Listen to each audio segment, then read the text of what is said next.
यहाँ पर इन दो फोकल लेंथ की लेंसेज की ज़रूरत ही नहीं है, इतनी कम डिफरेंस में आपको 40 और 50 mm में, जबकि अपर्चर भी सेम है, कुछ अपर्चर में डिफरेंस होती, इमेज स्टेबलाइजेशन की फीचर होती या एक माइक्रो स्पेसिफिक लेंस होती, तब कुछ बात बनती कि भैया 40 mm की माइक्रो कैपेबिलिटी वाली लेंस है, 50 mm वाली जो पोर्ट्रेट स्पेसिफिक लेंस है। बट दोनों जो हैं सेम कैरेक्टरिस्टिक्स की लेंस है और बहुत ही मिनिमल 10 mm की फोकल लेंथ के डिफरेंस के साथ सोनी ने अनाउंस कर दी। तो क्या ये सिर्फ एक मार्केटिंग स्ट्रेटजी है? सिर्फ क्या लेंस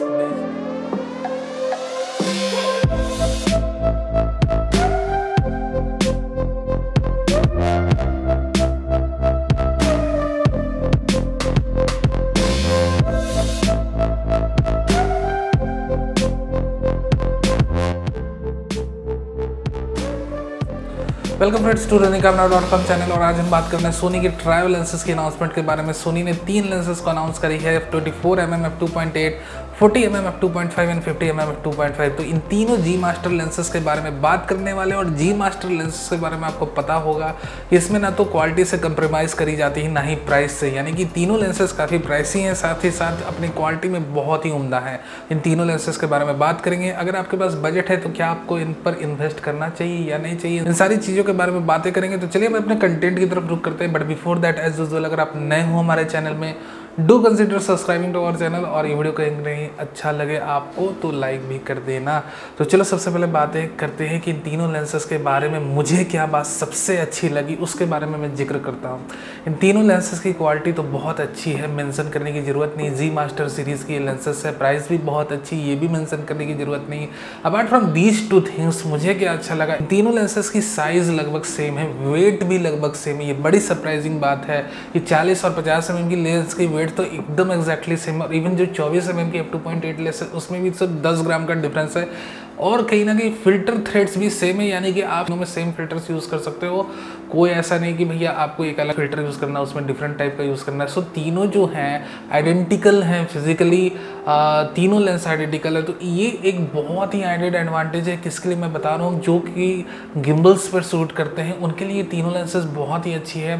स्पेसिफिकली अगर आप 24 और 50 mm की लेंस लेते हो तो बहुत ही कम डिफरेंस है कि वेट में लगभग साइज़ भी सेम है, फिल्टर थ्रेड्स भी सेम ही, सेम फिल्टर्स लगने वाले हैं। तो यहाँ पर आपको बार बार रिकैलिब्रेशन की ज़रूरत नहीं करनी पड़ेगी। आप 24 mm की भी वाइड एंगल शूट्स ले सकते हो, 50 mm की भी वाइड एंगल शूट्स ले सकते हो। सिर्फ आपको लेंस चेंज करना है, बार बार रिकैलिब्रेशन के झंझट से आप बच जाओगे। तो ये बहुत अच्छी एडवांटेज है इन ट्रायल लेंस के साथ कि भैया साइज, वेट, सारी चीज़ें सेम है। 10 ग्राम के लगभग का या उससे भी कम का डिफरेंस है इन तीनों लेंसेज में। So this is one of the biggest advantage associated with these 3 lenses. So finally हम ये बात कर लेते हैं कि क्या अटपटी सी बात लगी मुझे इस अनाउंसमेंट के बारे में, इन ट्रैवल लेंसेज के बारे में। जो मुझे अच्छा ही लगी उसके बारे में मैंने जिक्र ऑलरेडी कर दिया। बट अटपटी सी क्या बात है इन तीनों लेंसेज के अनाउंसमेंट के बारे में जो शायद किसी ने आपको बताया और नहीं बताया। चलिए हम इसके बारे में डिस्कस करते हैं और आपको क्या फील है होता है वो भी मुझे बताइएगा कमेंट सेक्शन में। लिटरली आपको ये ज़रूर समझना होगा कि जो काम कैनन और निकॉन ने, कैनन निकॉन तो भाई काफ़ी दिनों से कैमरे बना रहे हैं, मोर देन 100 ईयर्स। उन्होंने सक्सेसफुली अपने आप को फिल्म से DSLR में ट्रांजिट किया और अभी भी सक्सेसफुली DSLR से मिररलेस में ट्रांजिट कर रहे हैं। दे आर DSLR जायंट्स, और पहले से भी काफ़ी दिनों से कैमरे लाइनअप में हैं। बट आप उनके लाइनअप में आप मुझे खोज कर बताओ, ढूंढ कर बताओ कि क्या 40 और 50 mm की प्राइम लेंसेज f1.8 अपर्चर की आपको दिखने वाली है। आप हमें खोज कर ज़रूर बताइएगा अगर आपको मिले। इतने सालों से वो लेंसेज की अनाउंसमेंट कर रहे हैं, उन्होंने DSLR की लेंसेज की भर के अनाउंसमेंट की, उसमें कोई भी लाइनअप में कमी नहीं। अब वो फुल फ्रेम मिररलेस के लेंसेज के अनाउंसमेंट में लगे हुए हैं। उनकी रोड मैप्स भी आप उठाकर देख लो। डिड दे एवर अनाउंस्ड और even tried to announce a 40 and 50 mm lens together या अपार्ट, मतलब वो 10 साल के डिफरेंस में भी ऐसी 2 फोकल लेंथ की लेंसेज अनाउंस किए हैं कभी? यहाँ पर इन 2 फोकल लेंथ की लेंसेज की ज़रूरत ही नहीं है, इतनी कम डिफरेंस में आपको 40 और 50 mm में, जबकि अपर्चर भी सेम है, कुछ अपर्चर में डिफरेंस होती, इमेज स्टेबलाइजेशन की फीचर होती या एक माइक्रो स्पेसिफिक लेंस होती, तब कुछ बात बनती कि भैया 40 mm की माइक्रो कैपेबिलिटी वाली लेंस है, 50 mm वाली जो पोर्ट्रेट स्पेसिफिक लेंस है।